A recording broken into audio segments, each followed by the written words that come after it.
I'm Alex Miller with the Eagle, joined always by our high school sports reporter, Jake Weiss. All right, Jake, this is it. Cue the final countdown. Two Brazos Valley teams going to play for it all this week at AT&T Stadium in Arlington. College Station, they've got Aledo on Saturday in the 5A Division I state championship game at 11 a.m. Franklin, they've got Brock in the 3A Division I state title game Thursday at 7. Both these games should be great matchups, so it's going to be a good week of football to close the year. Yeah, it's exciting. I got to admit to you, I thought it was just kind of rooting for one team to make a run at the end of the year, or hoping, we'd have at least one team make a run all the way to the end. But we got two, so should be fun. Well, we've got a big show today. Got to bring out the big guns because it's the big show. So we've got Dave Campbell's Texas Football's Greg Tepper. He's the managing editor over there. He's a good guy. He's going to join the show, help preview Brazos Valley's state games. It's the Brazos Valley versus Parker County this week, Jake. So we'll see how the Brazos Valley teams fare. Before we get into all the action, though, let's look a little bit back at last week because both these teams, they pulled away in the second half in the state semifinals to win by considerable margins, given some pretty good competition as well. Yeah, Franklin pulled away from Edna 41-13. Really, for them, the big difference was in the second quarter. They were up. They scored 21 unanswered in the second quarter. Mm-hmm. They were down 7-0 at the end of the first, right? Or was Edna's touchdown? Yeah, it was. I think it was 7-0, 7-6, something like that. Yeah. Yeah, that's right. It was, and then they ended up just kind of doing what Franklin does.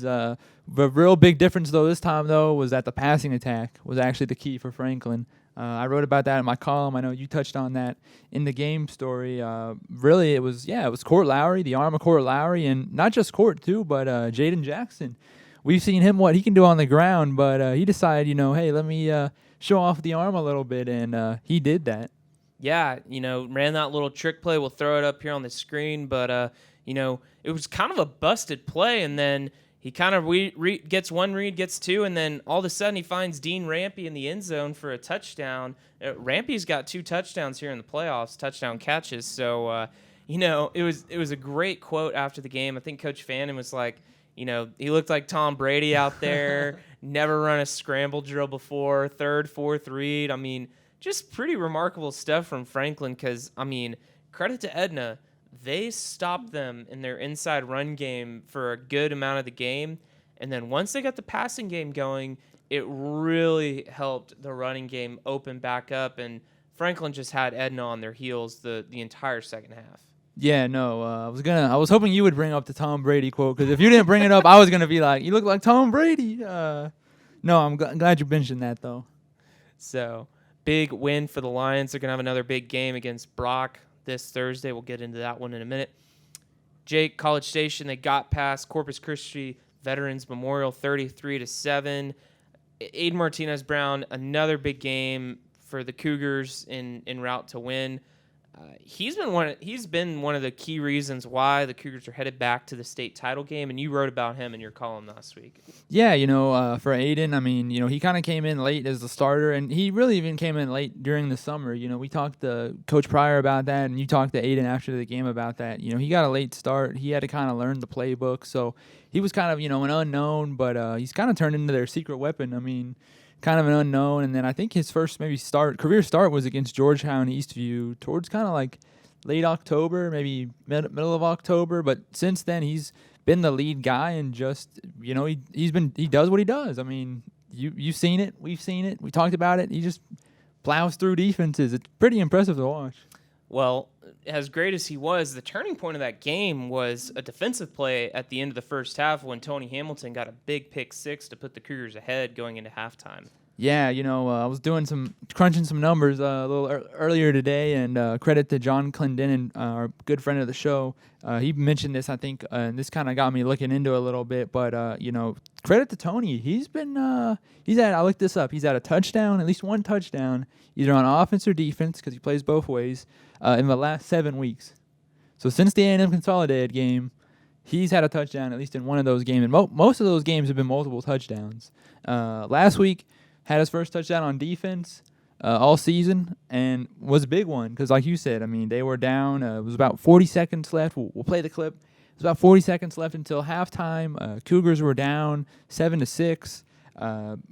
It was kind of a strange play, if you ask me, because it was only second down. And they could have just Corpus Christi could have just kept running the ball. I mean, they didn't really have to. They got aggressive there, right? Yeah, there. they got aggressive right there, especially towards their own end zone. But you'll see the clip here. Tony just picks it off, takes it to the house, puts the Cougars up right before halftime. I don't even think Corpus Christi decided to run any plays too after. No, I think they just ran the ball one time. Well, there was like no time left. Yeah. Really. There was like 7 seconds. But still, that was just a huge momentum shift. And credit to Tony and the defense, because Tony himself and then the defense as well, they've been really coming on as of late. Well, we're going to get all into College Station and Franklin's matchups against Aledo and Brock. But first, let's hear from Dave Campbell's Greg Tepper.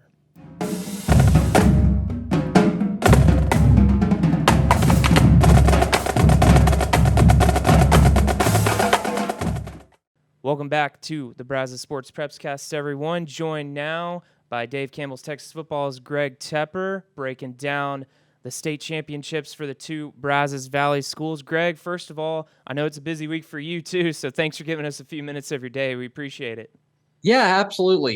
This is a fun time of year. It's a busy time of year, but I know that we're going to get to Saturday night and all the games are going to be over, and I'm going to be sad it's over. So trying to relish it while we can. For sure. Well, 2 good ones for the Brazos Valley schools. You got College Station taking on perennial power Aledo. You got Franklin trying to go back-to-back against a really good Brock team. What really intrigues you about each of those matchups? Yeah, I think both of them have their own interesting storylines. On the College Station side, I think it's easy to just look at this team and where they started. I categorize this as a game that if you had told me before the season it would be Aledo and College Station in the title game, I would have been like, yeah, that sounds about right. If you told me 2 weeks into the season that it would be happening, I'd say, no, you're crazy. Because both these teams kind of started off with a lot of bad news. For College Station, most notably, this was a team that was, in many respects, kind of left for dead there at the beginning of the year. They lose Marquise Collins. They have to replace a quarterback. They're replacing a coach, right? There's just so many questions. And then they get run out of the barn in week 1 by Lovejoy, and you're like, okay, well, I guess all those things are going to add up. But look, Stony Pryor's done an unbelievable job, I think, with this team as they've gotten better week in and week out. And then on the other side for Franklin, look, it's been steady as she goes. This is a team that has not looked like moving up a division has impacted them really at all. If anything, they look even better than they did last year. I thought that what they've done, the path that they've walked to get here, most notably that win over Columbus in the regional final, was really telling about the kind of heart of a champion type stuff that you get from this program. It's going to take a special effort to beat this Franklin team. Brock is certainly capable of it, but this Franklin team looks really, really dangerous. When you look at College Station, a lot of similarities to that 2017 team when they beat Aledo in the 5A2 championship game. Aledo certainly probably the favorite coming into this matchup, but what makes you think that College Station has a chance to upset the Bearcats this Saturday? I think that you're spot on in the sense that there are a lot of similarities to that 2017 game. You go back to it was Saturday morning, like they're going to play this year. Aledo was a pretty clear favorite. Aledo or College Station had a quarterback who was emerging and starting to become a really dangerous threat. Back in 2017, it was Marquez Perez. This year, it's Arrington Maiden. And then College Station has a really good defense that's going to be able to hold them in games like they did in 2017. I see a lot of similarities in there. And so for me, if you are looking for the way that College Station wins this game, make no mistake, it will be an upset. I don't think there's really any doubt about that. But if they were to, I think that there is a path for them, and it starts with that defense, which has been so good and it has progressed so much. They've gotten so much better week in and week out. And I thought what they did last week against Corpus Christi Veterans Memorial was really proof positive that they are peaking at the right time. It's going to start on the defense for them. A win is actually going to look a College Station win in this game would look a lot like it did in 2017. A low-scoring nip and tuck affair, force a couple of turnovers, come up with a couple of big plays in special teams and defense, and kind of ride it out. This is a tough Aledo defense, is coming off of one of the most impressive performances of the season. Shutting down a high-powered Longview attack. College Station is going to need to be multiple. They're going to need to throw the ball a little bit with Maiden. They're going to need to run the ball as well with Aiden Martinez-Brown. But the path is there. Like, they're underdogs, but like I think you count out College Station at your own peril. On the flip side, Brock started 0-4, lost some really, really good teams. I think 2 of them are playing for state championships themselves this week, but just not totally unsurprising that they got it turned around, but just how impressive has it been for them to get it going and just maybe what it's going to take to beat Franklin this week? Yeah, this Brock team's really impressive because you're right. They got off the mat at an 0-4 start. They got off to an 0-4 start, and we kind of, we kind of kept telling people, hey, listen, don't look at the record, look at who they played. And sure enough, like, they've been able to turn it around, and they've come through a pretty difficult schedule too. Their district was a lot tougher than we thought that it would be with Whitesboro and Paradise. They ended up beating Whitesboro twice, beating them in the playoffs as well. And really what I appreciate about this Brock team is they've kind of gotten back to what has established them as a power early on in their infancy as well, which is they're going to run the ball with Reed Watkins and quarterback Tyler Moody's. They're not going to ask him to throw the ball 50 times. They're going to ask him to throw the ball about 20. And then they're going to lean on that defense. And last week against Malakoff was a perfect example of the path that they need to walk to beat this Franklin team, because Franklin's the faster team in this game. Like, no doubt about it. They're the faster team. Bryson Washington, Jaden Jackson, those guys can run away from you. And so what they did last week against Malakoff was very impressive because they hemmed in. They did not let Malakoff get to the edges and exploit that speed. They made him play in a phone booth, which is where they didn't want to play. Well, the difference may be that Franklin, they're fine playing a phone booth. They live in a phone booth. This phone booth is their home. They want to run between the tackles. And so it's going to be up to this Brock defense, which has been so good, to not fall into the issue that Gunner fell in last year, which is just giving up home runs. Just giving up, this is for a team that runs the ball, this is a high-flying Franklin offense. Like, you would not think they're basically just like an air raid, whatever the ground game version of an air raid is, the ground strike offense. They are really, really dangerous. And so for Brock, they've got to limit the home runs, lean on that defense, and then just grind it out on the ground. But that's easier said than done against what's been a really good Franklin defense as well. See if Franklin can get it done without having to complete a pass. They didn't complete a pass last year. They had like 500 yards rushing, something crazy like that. Hey, I did ask Court Lowry, though, and joke if his 3 touchdown passes was a school record last week, and he was like, it's got to be. I don't know anybody that's ever done that. It's got to be. And actually last year, it's funny you mentioned that, because you remember Franklin did attempt like 3 passes. That's true. And they all fell incomplete. And like the last one, I think they were kind of going for the dagger, and they just missed a pass. And I was kind of glad it fell incomplete, because it's a lot better of a story if a team wins with 0 passing yards than it is if they win with like 6. This is a better story. And they were the first team since, I want to say, like 2007 Liberty Hill to win a title without any passing yards. So we'll see if they can do it again, or if they need to do it again on Friday rather.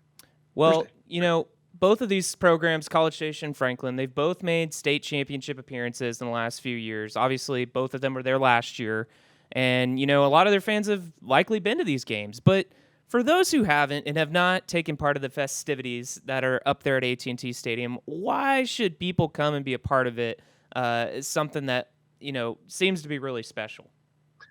I think that the UIL Texas High School Football State Championship games are a singular sports event. Like, it should be on your sports bucket list in the same way that, like, the Masters should be on your sports bucket list, and, like, going to the Super Bowl. I mean, this event is wild. I mean, it's the cheapest you're ever getting in that building. Okay. Like, I think the tour costs $25. So you might as well come out and enjoy 3 good football games.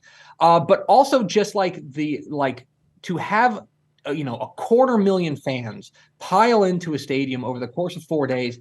Like, the crowds that always impress me the most are like the 6-man crowds if you come out on Wednesday, because these are towns. For example, the first game of the year, first game of the week on Wednesday morning is going to be Lorain and Benjamin. Lorain and Benjamin have a combined enrollment of 81, and there's going to be 4,000 people in the stands, which is just like nuts if you think about it. And so, yeah, like, for example, we're going to have a great crowd on Friday night. We'll report Natchez Groves in South Oak Cliff, perhaps a record-breaking crowd.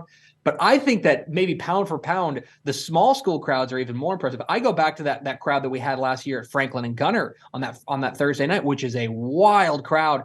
It's a celebration of high school football. It's everything that high school football is, which is big and kind of loud and really entertaining. If you have the means to get to Arlington, you absolutely should. Well, you guys at Texas Football do a terrific job covering the sport around the state. So for everyone that is going to be following the other games and the Brazos Valley games, where can they find y'all's work this weekend? Yeah, we're going to be covering it stem to stern at texasfootball.com. I'm also supposed to tell you to watch Valley Sports Southwest because we're going to have all 12 games televised. And yeah, it's going to be a lot of fun. It's a celebration of Texas high school football for 4 days there, and we want to cover it from rooter to tutor there at texasfootball.com. All right, well, Greg, thanks for giving us a few minutes of your afternoon, breaking down some action. We appreciate it. Absolutely.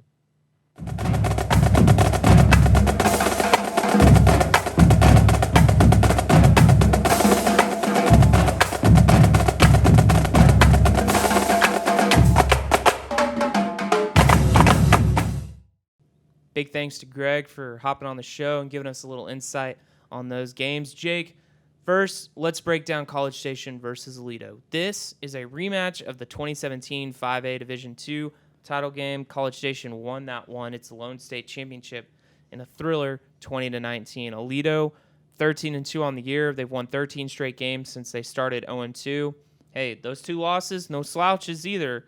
They lost to Denton Geyer, who lost in the 6A Division II semifinals last week, and Dallas Parish Episcopal, who won the TAPS Division I state title. So they were number 3 in the final 5A Division I rankings of the season. Huge win over number 1 Longview last Saturday in the state semifinals. And Aledo's accustomed to this stage as anybody, okay? They've won a state record 10 championships. They're going for number 11. This is their 13th state title appearance. So one of the biggest keys for College Station, it starts with stopping quarterback Haas Haney. Okay, first of all, that is an incredible name. All right, incredible name. Dude's thrown for almost 2,000 yards, rushed for over 1,100. He's got 31 total touchdowns. Just a pure athlete. So Aledo's without a doubt probably the favorite in this matchup. But I think College Station can definitely pull an upset like they did in 2017. Yeah, I guess, and I was kind of curious. I was going to ask you first, just what were you doing in 2017? But since you mentioned the matchup there at the end, I want to ask. You watched that 2017 game, didn't you? I was there. I was going to say, what do you think? I guess why do you kind of think College Station? What did they do in 2017? I guess to pull it off that they can maybe kind of replicate this time around. The big thing that they did in 2017 was they had to face Jace McClellan, who he's playing at Alabama now, and he was a stud. It was his sophomore year after a breakout freshman season, and they really neutralized him. And their ability to neutralize the big plays, that really did the difference in that game. Not to mention Aledo missed 2 critical extra points to lose by 1. But, College Station just stayed at it. It was a very physical, it was a very patient game. They didn't break through until that second half. And that's what the Cougars are going to have to do again this week. They're going to have to be patient. They're going to have to keep working at it, keep grinding at it, win field position. You can't give up the costly turnover. Got to play smart. I mean, Aledo, they're as well coached a team as you're going to see. Tim Buchanan is a Hall of Fame coach. He is incredible. He used to coach at A&M Consolidated back in the 90s under Ross Rogers. Fun fact for you, Jake. Really? But, yeah, so, College Station is going to have to execute at a high level. Aledo has got a phenomenal defense. They clearly showed that last week in their win over Longview, who had one of the best offenses in the state with Jalen Hale and the running back that they have. That was a junior. So College Station is going to have to stay at it for 48 minutes if they want to come home with the gold trophy. And I got to ask, too, you mentioned you were there in 2017, but you weren't the only person there in 2017, though, right? No. That'll be here at this one, too? What do you mean by that? Oh, I was trying to, be a little clever here and give you a little shout out to your story that you've got coming out this week about coaching staff. Yeah, duh. Okay. Yeah. We're gonna get into that here in a minute and read about it in the Eagle later this week. But one of the biggest reasons why College Station and Franklin have been so successful these last few seasons is due to coaching continuity. Both Stoney Pryor at College Station, Mark Fannin at Franklin, they were promoted from within after serving as offensive coordinator when coaching changes came, and they were able to keep a number of assistants from the previous staffs as well. And so that's really helped their programs build some strong cultures. And so we got to talk with Coach Pryor and Coach Fannin, hear what they had to say about their coaching staffs, talk with a few assistants. So be on the look for that article later this week. So... But, Jake, we're going to have a great game on Saturday, I think.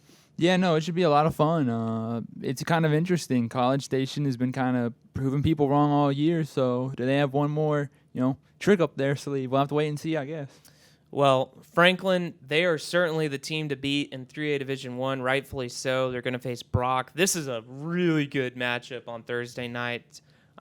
Franklin, top dog in 3A Division I. They've been that way for most of the season. They're going to have to be the surging Brock team, though. Eagles started 0-4. They've won 11 straight. Most impressive win likely came last week, too. They beat Malakoff by 11. Malakoff was having a fantastic year.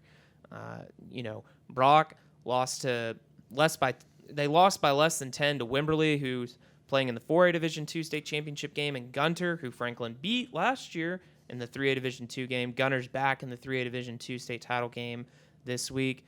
And lost to a couple other playoff teams, Texarkana, Pleasant Grove, and Wichita Falls, Hershey. Jake, I think this one comes down to which running game wins. Last year, Franklin set a state title game record with 523 rushing yards. Didn't even get a single passing yard. We talked about that with Tepper here a minute ago. But Brock can run the ball too. Reed Watkins, he's a real threat for the Eagles. I think you got to talk with Brock's coach the other day. Yeah, I did. Head coach Billy Mathis. Reed actually was one of the guys he did mention as kind of a leader on both sides of the ball. Reed's only a junior. He plays running back, and I want to say a little bit of safety as well, or maybe defensive back. But he's really one of the guys that he talked about because, he told me, I asked him kind of, hey, start out 0-4. What kind of change? He mentioned, hey, those 4 teams we played, like you just mentioned, real good. 2 of them state title, playing in the state title games. 2 other teams, playoff teams. But really the biggest thing for them was, hey, they lost 17 seniors. That's tough, replacing 17 seniors. A lot of guys, too, that they called up were first year. 3A level, nonetheless. Yeah, and a lot of those guys that they replaced them with were first-year varsity starters. But he said, he mentioned the movie 300, actually. He was like, hey, kind of reminded me of the movie 300, the opening scene where, the Spartans get thrown out into the wilderness, and can they survive? Well, Brock's done that. They survived, and Reed's one of the guys that has stepped up and really kind of one of those underclassmen that's kind of grown into a leader. And he's not the only one. He mentioned starts for them, kind of Brock, their quarterback, Trace Moody. He's had a really heck of a season. He played real well last year, too, because, Brock made it to this title game last year, lost to Lorena 35-18, but they're back. Just should be a really good game for both teams. 2 teams that have been here before and, got something to prove.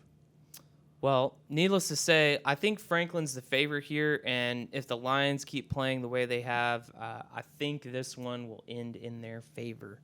So, Jake, can't go without talking about food. First of all, last week, we had a fantastic week of food, okay? Willie Burger and Katie, incredible burger, okay? Taqueria Data Point never fails. Very good. Pastor tacos. Which one did you? Asada. Jake got the asada tacos. Very good, yeah. Guys, we did not leave San Antonio till like 11 p.m. because I was adamant we were going to get tacos. Well, also tourist attractions too. We went to go see. Jake, have you ever been to the? Riverwalk? Yeah, we went and saw the Alamo. Yeah. We went and saw the Alamo. We showed our photographer Logan Hannigan Downs the Riverwalk. He's from Oregon, and so we had to give him a little Texas history lesson. So. Got to get that in. I got to ask you, Jake, have you ever been to the Czech Stop in West? I have not, no. You have not? I've driven through West, though, but never stopped. Well, we're going to stop there this week. So, hey, some good food recommendations in Arlington, Fort Worth, Dallas. Right down the road from AT&T Stadium, Hurtado Barbecue. Okay, it's Tex-Mex barbecue. They've got Texas classics. They got burrito tacos. Highly recommend the burrito tacos, and you can't go wrong there. Some good folks. It's right down the road from the stadium. Be sure to check that out. Little fun place. They got Texan Live. You know, that's kind of right by the Globe Life Field where the Rangers play. Yep. Got some shops, some restaurants, and so there's just a lot going on there. And for those College Station fans that are looking for some breakfast, maybe Saturday morning, you're going to go up Friday night, Westside Cafe in Fort Worth, okay? Camp Bowie Road. It's you can't miss there. So just throwing out a few recommendations. So, hey, got some other news, though. Rockdale's hired a head coach. Ingleside's Hunter Hamrick. He's a Bremont graduate. He's taken over for the Tigers. Jake, tell our listeners a little bit about Coach Hamrick. Yeah, he's been at Ingleside since 2016. He's 32 and 43 since overall in those years, but 4 playoff appearances, so pretty successful over there. And actually, before landing his first head coaching job, he was actually at Rockdale. He was the offensive coordinator, so it's a little bit of a homecoming, if you will. He was the offensive coordinator under Jeff Miller, and he comes from a family of high school football coaches as well. His dad, Jerry Slugger Hamrick, he was a head coach for 21 years, including 13 at Bremont. And then his grandfather, Bill Hamrick, also was a high school head football coach, and he won 160 career games. So pretty impressive family pedigree, but also, he's carving his own path, and it's been pretty successful so far. Yeah, Hamrick is going to replace Jacob Campsey. The Tigers were 3-7 this last year. Not a great season for them, but looking to get things back on track, I should say. And hey, Brazos Valley still got 2 jobs open: A&M Consolidated and Caldwell. So keep our listeners and readers posted on when those jobs get filled. All right, Jake. Last but not least, I went out on the interwebs yesterday, and I polled our loyal listeners and our loyal readers if there was anything they'd like to hear on this week's podcast. Got a few questions, got a couple shout-outs. Let's get to it. So first, with College Station and Franklin playing this week, I had a couple people, including our photographer Meredith Seaver, ask if multiple Brazos Valley schools had won state in the same season. How many times do you think it's happened, Jake? Wow, that's tall order. I'm going to say once. Once? Did you look at the notes before to cheat? No. Okay. I thought about it, but no. It's happened 3 times, okay? In 2017, College Station and Rockdale. Okay. 2014, Navasota, Cameron, Bremont, and Allen Academy won. Wow. So that was 4. That's the most that's ever happened in a single season. And then 2012, Navasota and Cameron Yo. So, yeah, you want to guess how many Brazos Valley schools have won a state title before? I feel like I should look at the paper this time to cheat a little bit. No, I'll throw out a guess. I'll give you a hint. Okay. I'll give you a frame of reference. Okay. We cover 28 schools. Okay. Private, public, from 6-man to 11. So this is guess how many total? Just at least once. Just once. Okay. I want to say 28. Gotta be at least half. Maybe even more than that. I'm gonna say 20. 20? Yeah. You're a little high. Oh. The answer is 9. Oh, 9 Brazos Valley schools have won a state title before. You know who has the most? No clue. I'll give you a hint. They're tied. So there's 2 that have the same amount. Consol and Bremont? Okay, you got 1. Oh, Bremont. right. Okay, they've won 4. Consol's only won 1 in All right. 1991. But Cameron Yo, they're the other. Okay. Cameron Yo and Bremont, they each had a 3-peat during the 2010s. Okay. Brazos Valley fans might remember Rashad Paul, of course, from Bremont. That was a little bit before Jake was here. Oh, so all right. Well, cut hey. him a little slack. That's why we're Shout out to the him. Yeoman. Yeah. That's why we're quizzing him. So here's one more for you, Jake. So 9 teams have won from the Brazos Valley. How many other Brazos Valley schools have made the state title game? All right. So out of 9 that So 9. So the not 9 have including the won it. 9. Okay. How many more have made the state title game? Well, we know it's not 20. We know that. I'm gonna say 4. 4 of 4? them? Yeah. Okay, that's a good guess. The answer's 2. All right. Burnham and Lexington. I think I might need to look at the notes next time so I can seem like a genius. Well, hey, thanks for playing a little Brazos Valley football trivia, high school football trivia. So Hopefully y'all weren't pulling your hair out there when Alex was asking the questions. If you knew at home the answers, hopefully that wasn't, too I'm stressful. pretty sure my math's right. If it's not, feel free to email Robert Cessna at theeagle.com.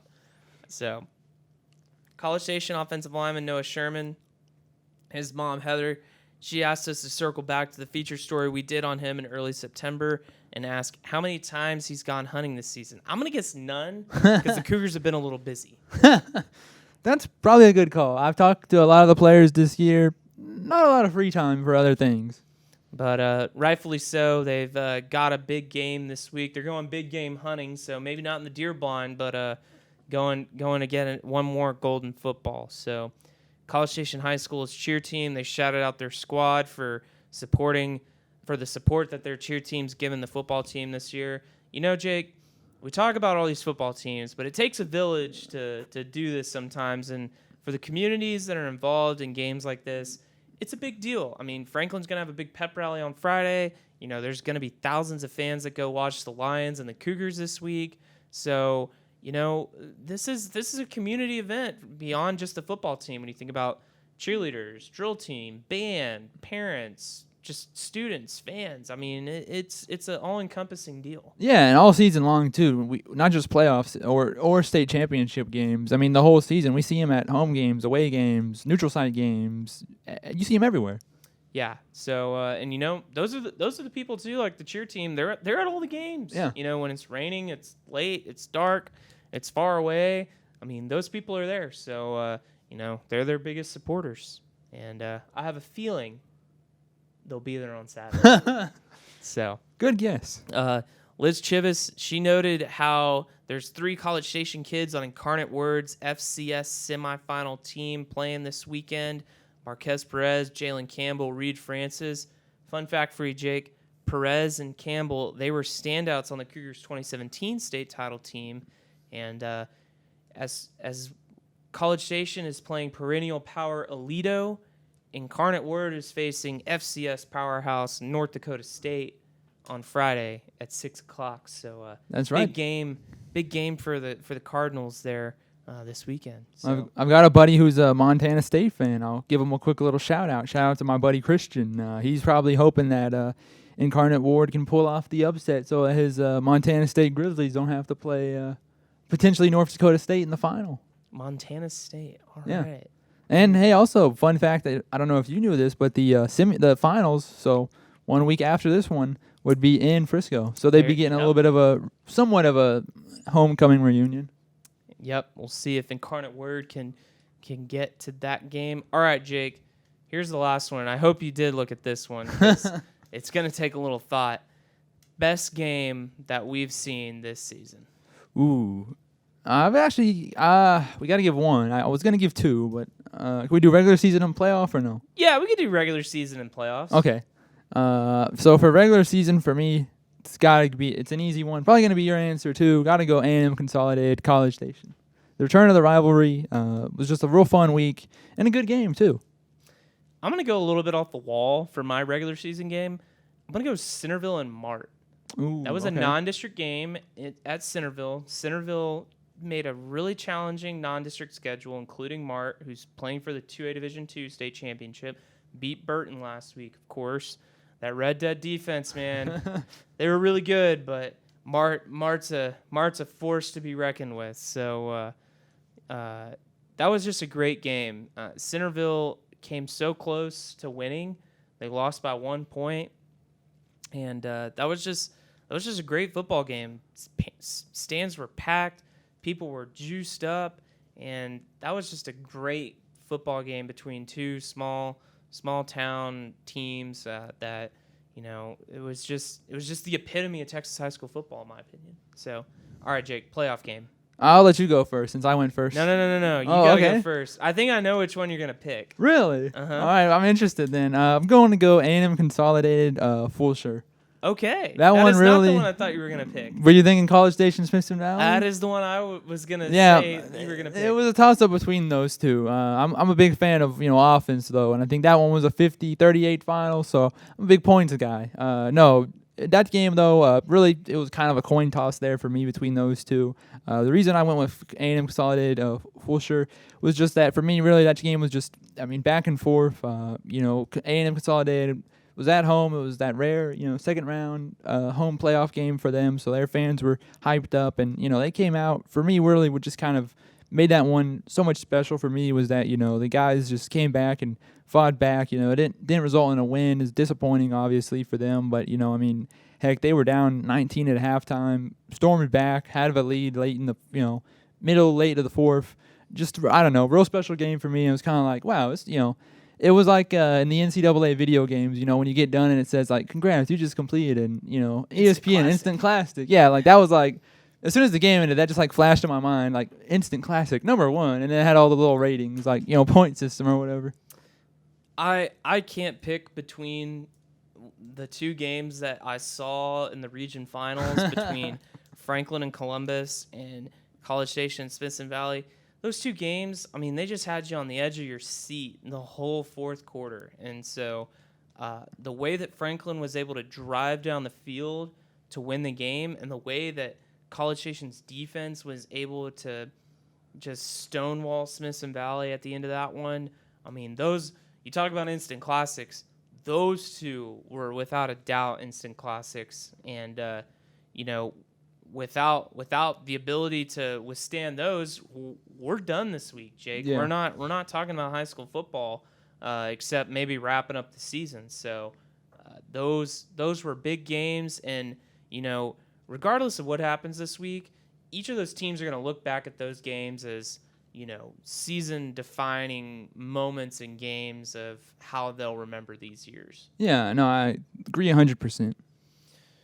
Well, that's going to do it.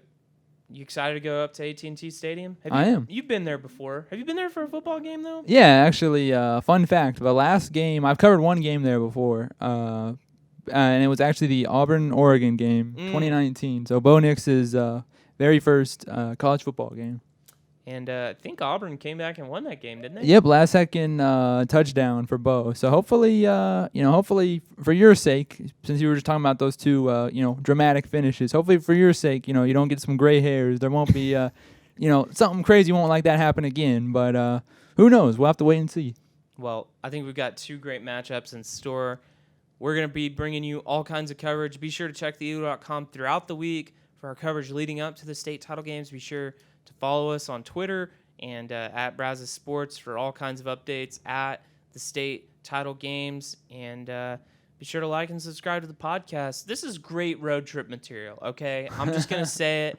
It takes like 3 hours to get there. This is maybe an hour. So if you get sick of listening to us, you can do something else for the last 2 hours. But, hey, thanks for tuning in all season long. And we'll be back next week recapping the season and some highs and lows. Maybe we'll do some end-of-season superlatives, Jake. Better start looking at the notes, I guess. Better start looking at the notes and really taking them. So for Jake Weiss, I'm Alex Miller. We'll see you next week.